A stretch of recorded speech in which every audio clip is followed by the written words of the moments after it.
Irmãos, vamos abrir a palavra de Deus no Evangelho segundo Lucas, capítulo 8. Nós faremos a leitura dos versos 16 a 18.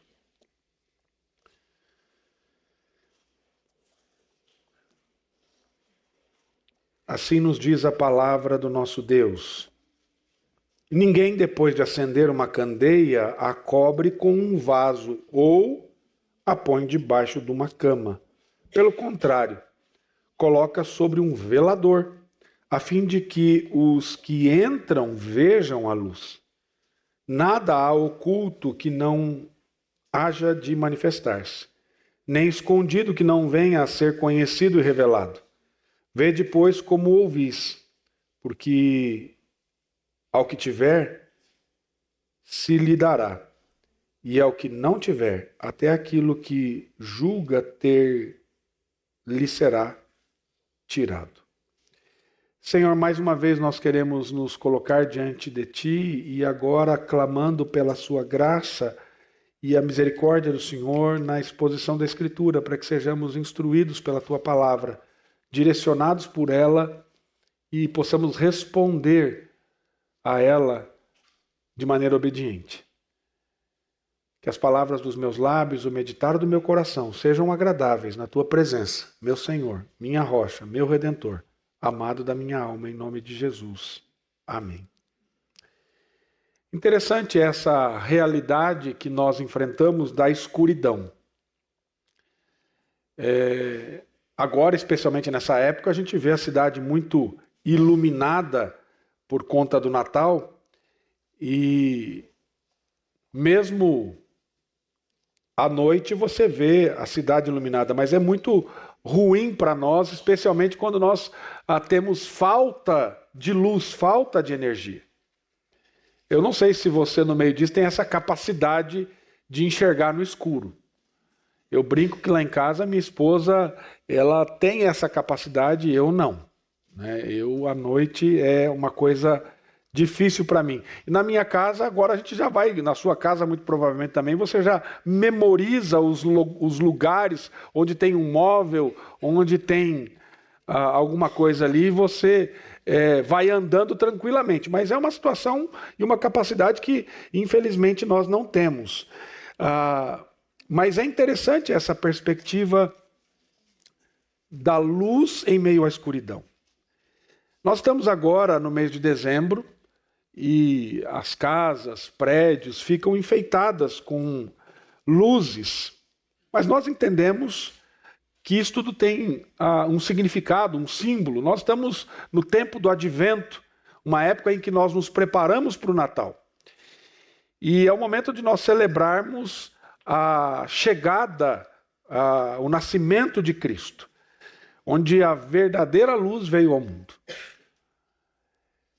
O apóstolo João descreveu de maneira muito poderosa. Ele diz assim, lá em João, capítulo 1, verso 5, a luz brilha nas trevas, e as trevas não derrotaram essa luz. O Natal é muito mais do que essas luzes que nós vemos enfeitando as nossas casas e os prédios e os lugares, né? O Natal ele é muito mais do que festa, muito mais do que presentes. Natal é celebrar o Verbo encarnado, aquele que veio a esse mundo, o próprio Filho de Deus. E quando Jesus nasceu, meus irmãos, ele trouxe a esperança, ele trouxe vida. E a luz de Cristo brilhou para iluminar as trevas do pecado. Essa é uma realidade que está posta, está colocada. E agora eu e você, como discípulos de Cristo, nós somos chamados a proclamar a verdade, a levar essa tocha, essa luz de Cristo para as pessoas. E é interessante nós olharmos para a Escritura como aquela estrela de Belém que guiou os magos até Jesus. Nós somos chamados hoje a uma vida de santidade, brilhando neste mundo, mostrando a luz de Cristo e apontar às pessoas o Salvador. Nessa parábola, aqui em Lucas capítulo 8, versos 16 a 18, Jesus nos lembra que a luz que nós recebemos não deve ficar escondida, não deve ficar oculta, mas ela deve ser colocada em evidência. Ela deve iluminar. Enquanto nós aguardamos nesse tempo do advento e celebramos o Natal, eu e você somos desafiados a sermos portadores dessa luz. A pergunta que eu faço a você é: na vida que você tem desenvolvido na sua caminhada cristã, a luz de Cristo brilha em você, irmão?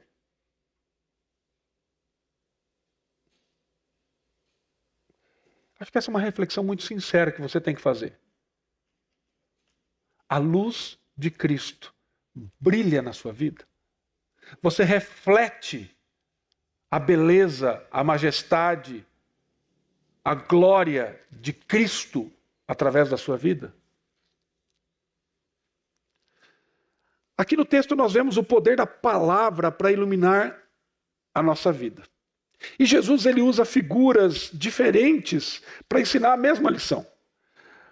No texto anterior, que nós vimos na semana passada, na parábola do semeador, nós vemos aqui o Senhor Jesus falando dos tipos de coração. E corações férteis. Corações férteis que recebem a palavra e que vão germinar e dar bom fruto, vão frutificar com perseverança. Aqui vemos que esses corações se assemelham a lâmpadas luminosas. E a palavra de Deus é que produz brilho na nossa vida. E é a palavra de Deus, através da palavra de Deus, que nós somos influenciados a influenciar outras pessoas. Porque a palavra de Deus, ela muda a maneira como você percebe, enxerga, interpreta e age nesse mundo. É por meio dessa verdade que nós somos influenciados. Então, a palavra, ela simboliza aqui, na parábola anterior, essa semente, e aqui falando dessa lâmpada. É isso que Jesus está mostrando para os seus discípulos. E é interessante que aqui no contexto de Cristo, nós vemos os rabinos escondendo essa palavra debaixo de um sistema das suas tradições, das suas ações hipócritas. E hoje, infelizmente, meus irmãos, da mesma maneira, nós vemos muitas pessoas escondendo a palavra debaixo da cama. Vivendo a vida para si mesmo. E outro aspecto que nós vemos, até de alguns líderes religiosos, influenciando pessoas de maneira equivocada, ludibriando. Mas Jesus fala sobre essa parábola para esclarecer o que ele havia dito lá no verso de número 10, do capítulo 8, que diz: respondeu-lhe Jesus: a vós outros é dado conhecer os mistérios do reino de Deus. Aos demais, falar-se-á por parábolas, para que vendo não vejam e ouvindo não entendam. A lâmpada mostra que essa verdade não está escondida. Muito pelo contrário, ela está clara. E ela brilha com o seu esplendor. E ela não pode ser colocada debaixo da cama, debaixo de algum recipiente que esconda a luz. Muito pelo contrário, o texto diz que tem que ser colocada no velador. No velador. Por isso, eu quero pensar em algumas implicações do que o Senhor Jesus fala nessa parábola. Porque ela é muito objetiva. Está muito claro o sentido do texto. O sentido do texto é: Deus deu a luz e faça essa luz ser vista. Mostre essa luz. A pergunta é: você tem feito isso? E diante disso, eu quero pensar nessas implicações. E o tema dessa mensagem é a nossa responsabilidade de mostrar a luz de Jesus. A sua responsabilidade de mostrar a luz de Jesus. E a primeira coisa que eu vejo aqui é que nós devemos proclamar a verdade do reino para outras pessoas. Jesus ele inicia essa parábola com uma ilustração muito prática. Ninguém acende uma candeia para escondê-la. Você não vai acender no meio da escuridão uma vela para esconder a vela. Não tem lógica. Não é compreensível isso. A luz tem um propósito. Qual é o propósito da luz? Iluminar. Trazer clareza. Iluminar o ambiente.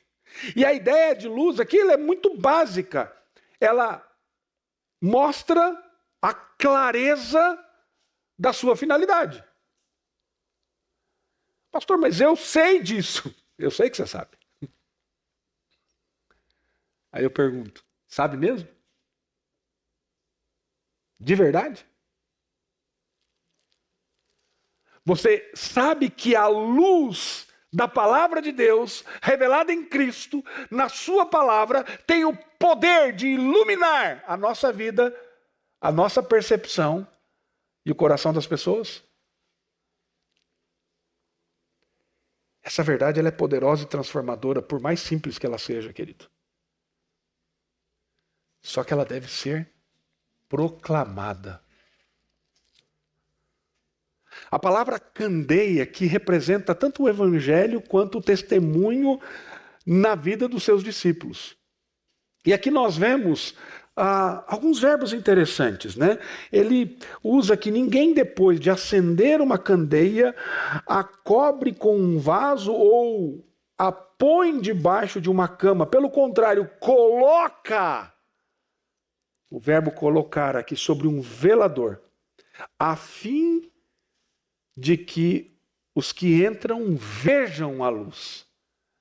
E aqui nós temos esse verbo colocar, ou em outras versões aqui, esconder, pôr. E mostram aqui a ação intencional, ou de mostrar a luz, de exibir a luz, ou de esconder, ou de ocultar a luz. E Jesus nos adverte contra a missão, chamando-nos a colocar essa candeia em um lugar alto, visível, onde a luz possa alcançar a todos e ilumine a casa. Não podemos receber o conhecimento da palavra de Deus, meus irmãos, e guardá-los, e guardá-la apenas para nós mesmos. Se você foi alcançado por Jesus, se Deus transformou a sua vida, se você é uma nova criatura,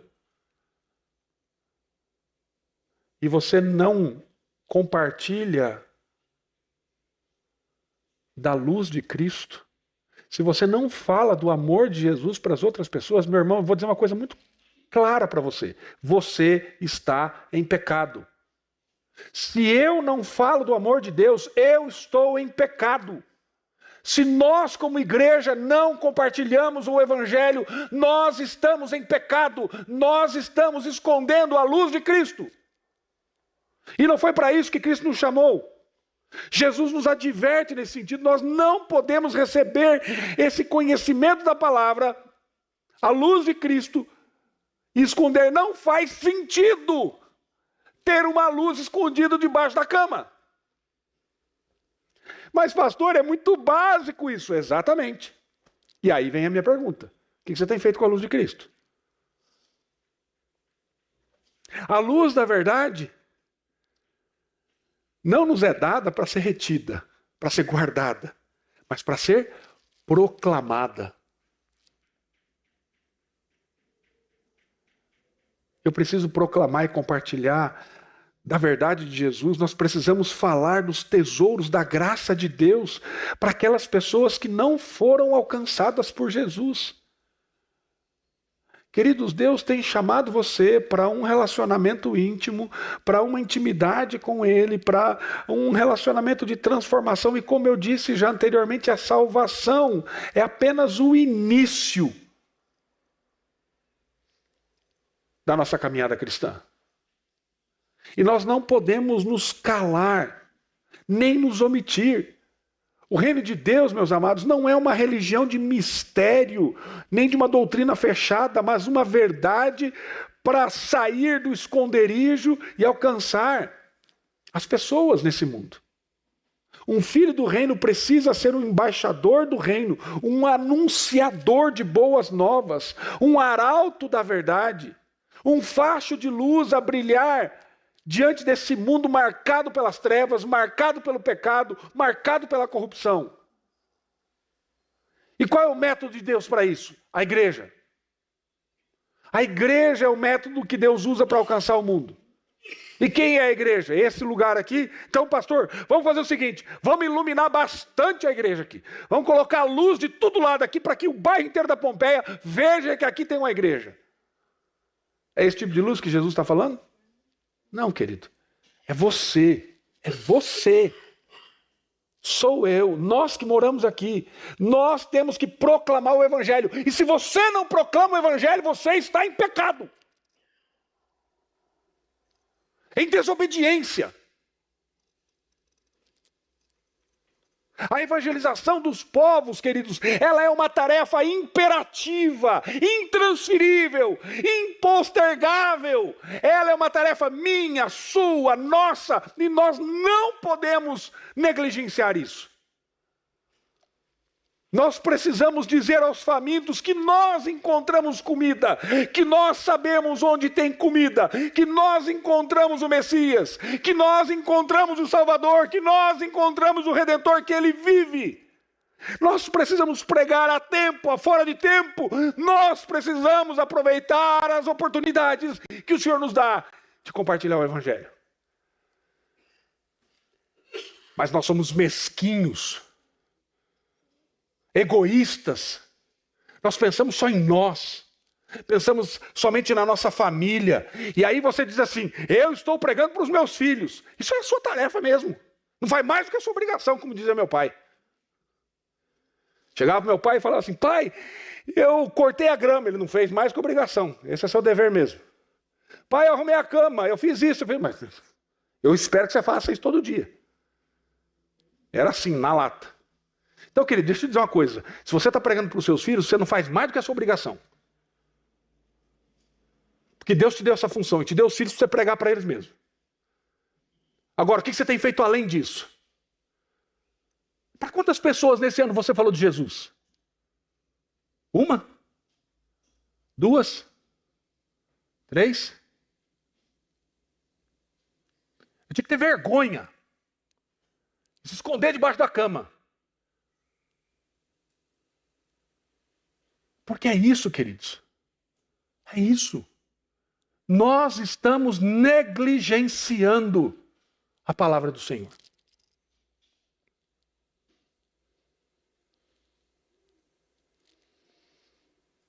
Nós temos um mundo que clama pela verdade. As pessoas estão sedentas pela verdade. E é tanta confusão na cabeça das pessoas, são tantas filosofias vãs, é tanta falácia, é tanta narrativa. Queridos, nós recebemos a verdade de Deus, que transforma, que dá vida, que dá sentido, que dá significado, que dá razão, que dá propósito. Você recebeu isso, eu recebi isso. E o que a gente tem feito com isso? Que Deus tenha misericórdia da nossa vida, queridos. Nós temos que levar a luz de Cristo e fazer com que essa luz brilhe mais e mais neste mundo tenebroso, neste mundo marcado pelo pecado, na nossa casa, com os nossos vizinhos, na escola, no trabalho, na faculdade, com os amigos, onde o Senhor nos colocar. A verdade tem que brilhar em meio ao pecado. Porque eu e você somos embaixadores, portadores dessa luz poderosa. Nós não podemos nos calar, queridos. Mas a segunda implicação dessa responsabilidade é que nós devemos entender que a verdade jamais pode ficar escondida. Jesus prossegue afirmando que nada há oculto que não venha a ser manifesto. Essa é uma declaração poderosa sobre a natureza da verdade, querido. Ela sempre será revelada. Seja no presente, no futuro ou no juízo final. A verdade vai ser revelada. A palavra de Deus, embora frequentemente rejeitada ou ignorada, ela permanece eterna e eficaz. E a ideia central aqui, queridos, é que a verdade divina tem um caráter indestrutível. Mesmo que os homens tentem ocultá-la ou resistir, ela prevalecerá. A expressão será conhecido e virá à luz reforça a ideia de que não há como fugir da revelação final da verdade do Senhor. Perceba, meus irmãos, há algo indestrutível nessa verdade. Os homens podem tentar resisti-la, negá-la, mas ela jamais será destruída. Nós sabemos que a graça do Senhor é irresistível, por mais que alguns tentem resistir, negar a verdade, mas ela continuará sendo verdade. E aqueles que estão com seus olhos fechados, mais cedo ou mais tarde, vão perceber essa verdade, mas nós temos que proclamá-la. E digo uma coisa para você, querido, não é seu papel convencer as pessoas para que recebam essa verdade. Esse é o papel do Espírito Santo. O seu papel é proclamar e falar do amor de Deus, falar de Cristo. E de fato, muitas pessoas vão rejeitar, vão negar a verdade, mas ela não deixará de ser verdade por conta disso. E no último dia, no dia do juízo, a Bíblia diz que todo joelho se dobrará. Toda língua confessará que Jesus Cristo é o Senhor. Sabe aquela pessoa com quem você compartilhou o Evangelho e rejeitou o Evangelho ou desdenhou do Evangelho? Essa pessoa vai dobrar o joelho. Essa pessoa vai confessar Cristo. E se ela não confessar, ela vai para o inferno. Porque a palavra de Deus é muito clara. A verdade será revelada. Tudo que está oculto será revelado. E aí nós precisamos entender, meus irmãos, e viver essa verdade com ousadia, como discípulos de Jesus, como chamados por Cristo.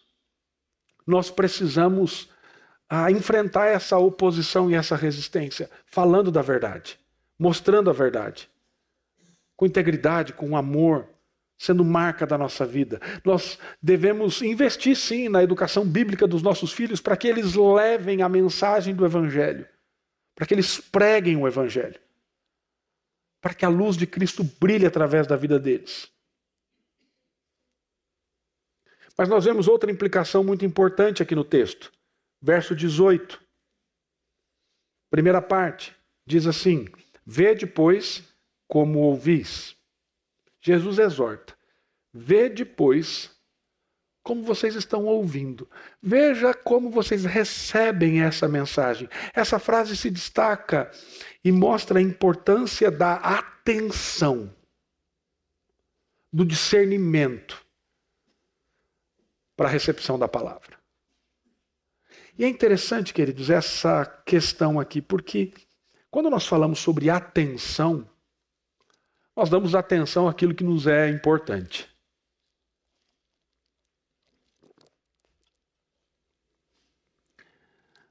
Nós damos atenção àquilo que nós gostamos, àquilo que nós valorizamos. Por que nós não pregamos o Evangelho? Ah, pastor, não sei como falar. E se a pessoa fizer pergunta difícil para mim e eu não souber responder? Então eu prefiro ficar quieto. Sabe o que é, pastor? Na verdade, eu sou meio tímido, sabe? Eu tenho vergonha de falar de Jesus. É mesmo? Meu irmão, sabe o que a Bíblia nos fala sobre isso? Que quem vai nos capacitar é o Espírito Santo de Deus. E quando você for compartilhar do Evangelho, do amor de Deus, daquilo que Cristo fez, e nós temos várias formas para capacitá-lo para isso. É interessante isso, porque quando a gente faz aqui um treinamento de como compartilhar o evangelho, são poucas pessoas que aparecem aqui. Por quê? Porque isso não é motivo da nossa atenção. Não é prioridade para nós.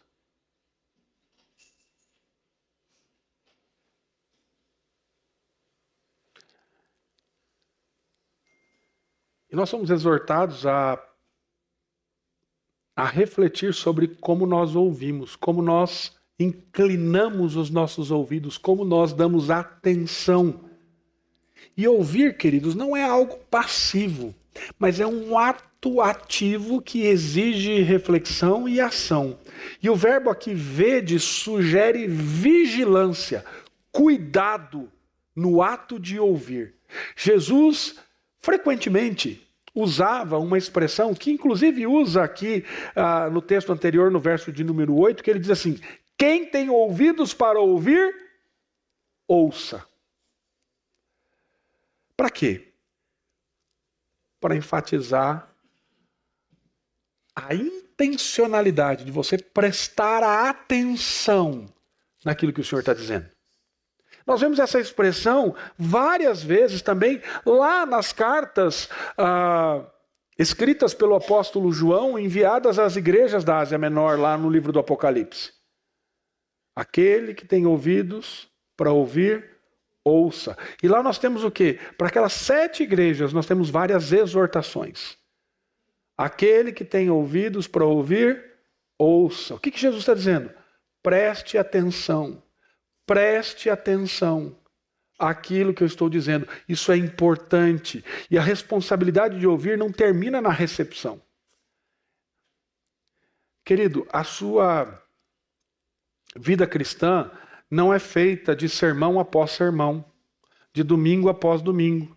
Mas a sua vida cristã, ela é vivida diariamente. E aquilo que nós ouvimos, que nós damos atenção, nós precisamos aplicar na prática na nossa vida. Então isso nos mostra a forma imperativa, a necessidade imperativa de prestar atenção àquilo que ouvimos. E ouvir é a principal avenida através da qual a graça é plantada no nosso coração. Porque quando nós ouvimos e prestamos atenção, o que a Bíblia diz? Que a fé vem pelo ouvir a palavra de Cristo. Romanos capítulo 10, verso 17. Então nós somos incluídos em Cristo quando nós ouvimos a palavra da verdade. Pela pregação da palavra, a glória de Deus é manifestada na nossa vida. A fé é alimentada. E o amor é praticado. Muitos ouvem e desprezam. Outros ouvem e esquecem. Aqueles que ouvem e deliberadamente deixam para depois. Depois eu faço isso. Mas o que Deus está falando para você nessa manhã é: incline os seus ouvidos, preste atenção e seja um praticante da Escritura. Quando Deus fala, sabe como nós demonstramos que nós de fato ouvimos o que Deus falou? Quando nós colocamos em prática.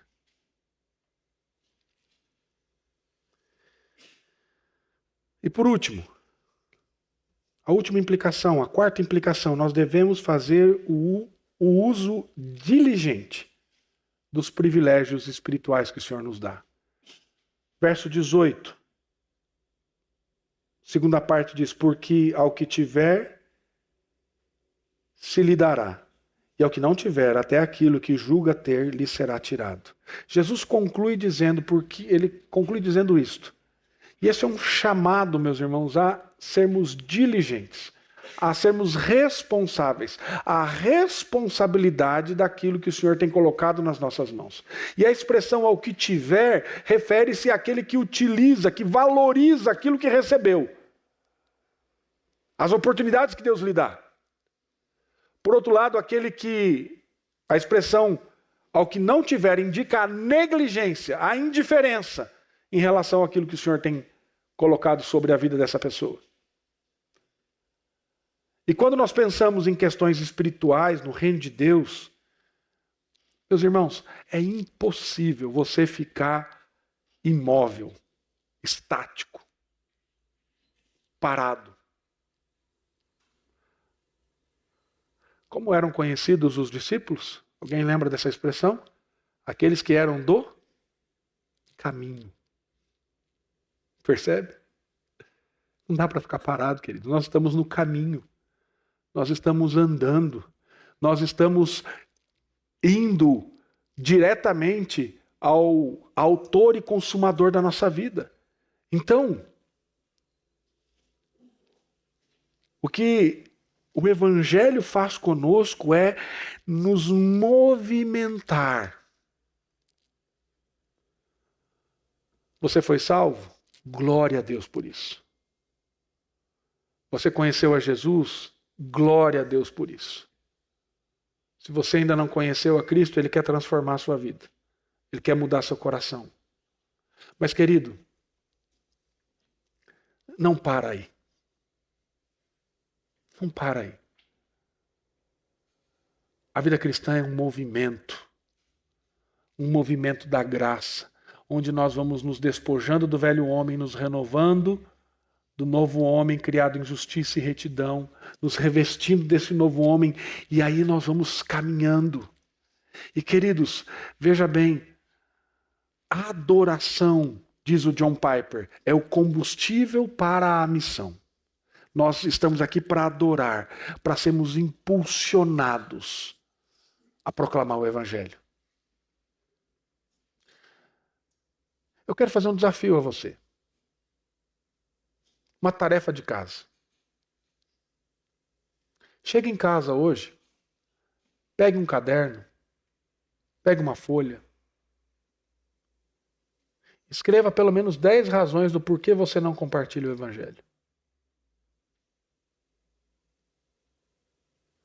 10 situações do porquê você não compartilha o Evangelho. Porque, meu amado, entenda uma coisa. Se você começar a compartilhar o Evangelho, sabe o que vai começar a acontecer? Deus vai chamar pessoas. Porque como é que as pessoas são chamadas à fé? Através da proclamação, eles ouvem o Evangelho e o Espírito Santo trabalha no coração. O Senhor tem sido gracioso, queridos. E nós temos visto coisas aqui que transcendem a nossa imaginação. Nós temos recebido pessoas aqui na igreja, pela graça de Deus. Só pelo fato de estarmos aqui. Irmãos que às vezes nos procuram na internet e acham a igreja e vêm aqui sozinhos. Para você ver o tamanho da necessidade e o desejo que as pessoas têm de ouvir o Evangelho.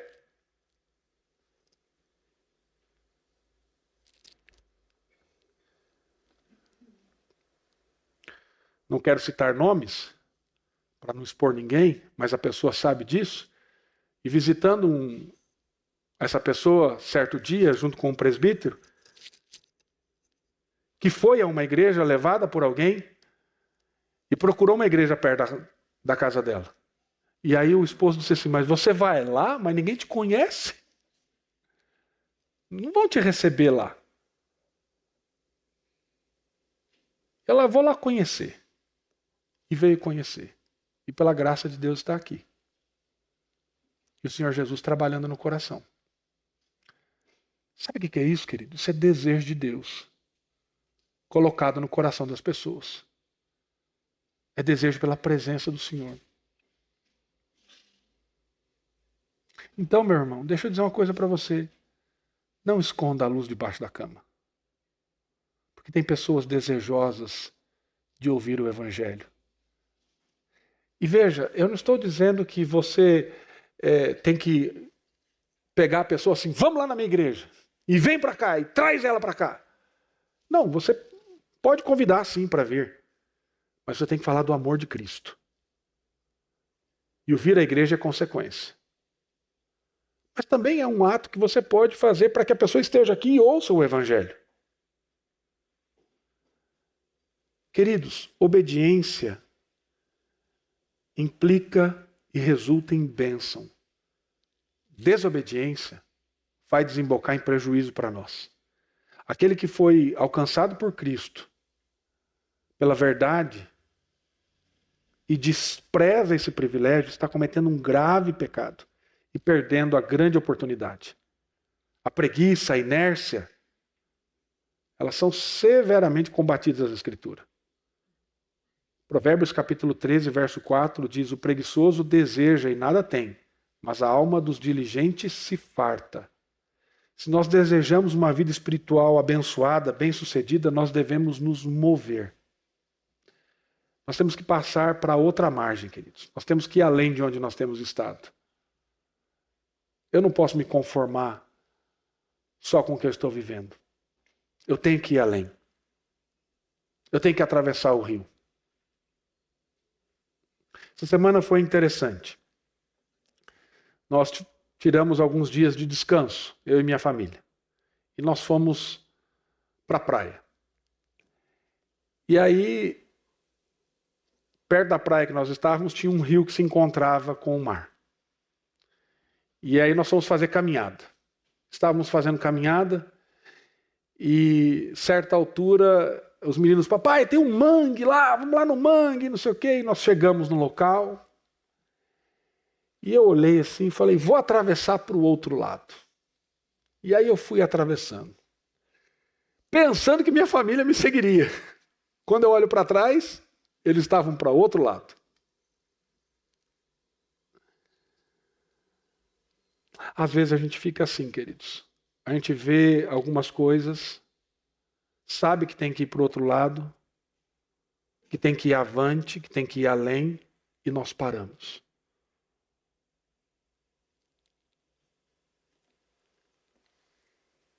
Não é assim quando você começa a fazer exercício físico? Se você quer se fortalecer, precisa fazer exercício. Se você quer se fortalecer espiritualmente, você precisa fazer o exercício de se dedicar à palavra do Senhor. E a maneira que nós temos de crescer através da Escritura, e essa Escritura nos confronta, meus irmãos, a levar a luz de Cristo para as pessoas, a compartilhar do Evangelho. Portanto, meu amado, entenda uma coisa. Eu e você temos a responsabilidade de proclamar a verdade aos outros. Jamais nós devemos deixar essa verdade escondida. Porque eu e você somos embaixadores da verdade. Nós devemos ouvir atentamente as instruções do Senhor. Aquele que tem ouvidos para ouvir, ouça. E aqueles que são do Senhor, quando nós proclamarmos o Evangelho, essas pessoas vão ter os seus olhos abertos pelo Senhor para perceber o Evangelho. Então, não se preocupe com o resultado. Apenas obedeça. E faça aquilo que o Senhor chamou você para fazer. E nós devemos fazer uso diligente daquilo que Deus tem colocado nas nossas mãos. Nós temos recebido bênçãos do Senhor. O que você tem feito com elas? Essa semana nós tivemos uma atividade muito interessante aqui na igreja. Nós temos o nosso projeto do judô e nós tivemos uma troca de faixa aqui. E a igreja estava cheia de gente aqui. Gente que não conhece o Evangelho, na sua grande maioria. E conversando com o avô de uma das crianças que fazem judô aqui, e o filho vem também, e eu não sabia disso, eu já estou fazendo judô com ele já há um tempo, eu estou aqui nos treinos. Ele disse assim, eu sou evangélico também, pastor, eu sou da igreja batista. E meu filho foi criado no evangelho, mas se distanciou. Tenho orado por ele. E queridos, Deus trouxe esse filho aqui na igreja para fazer judô aqui. Com seus filhos e sua esposa estando aqui sempre vendo os filhos.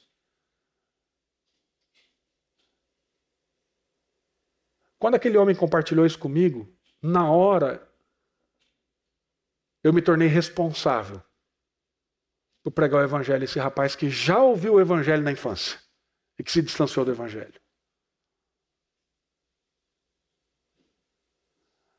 Meu irmão, ore. Ore para que Deus coloque pessoas para que você compartilhe do evangelho. Se eu for pensar nas barreiras que eu tenho para compartilhar o evangelho, talvez eu tenha muito mais argumentos do que você. Porque qual é o meu trabalho? Eu sou pastor. Com quem eu me relaciono? Com vocês. Vocês já são crentes. Então eu posso dizer assim, ixi, eu não tenho nem para quem pregar o evangelho, Senhor. Será? Será? Não me relaciono com nenhuma pessoa que não é cristã, que não conhece a Cristo? Querido, deixa eu desafiar você a uma coisa muito séria. Ore para que Deus, em primeiro lugar, faça você compreender essa responsabilidade de pregar o evangelho. Segunda coisa, ore para que Deus coloque pessoas na sua vida. Elas já estão aí com você. Elas já caminham com você. A questão é, você prega o evangelho para elas? Você fala do amor de Deus para elas? Nós temos materiais para isso, nós temos ferramentas que você pode usar para discipular pessoas, falar do amor de Deus. Mas, querido, se mova nesse sentido. Se nós queremos ver a luz de Cristo brilhar, nós precisamos nos mover. É para isso que Deus chamou você e a mim. Assuma essa responsabilidade em nome de Jesus e faça a luz de Cristo resplandecer nesse mundo. Que Deus abençoe a sua vida em nome de Jesus. Amém.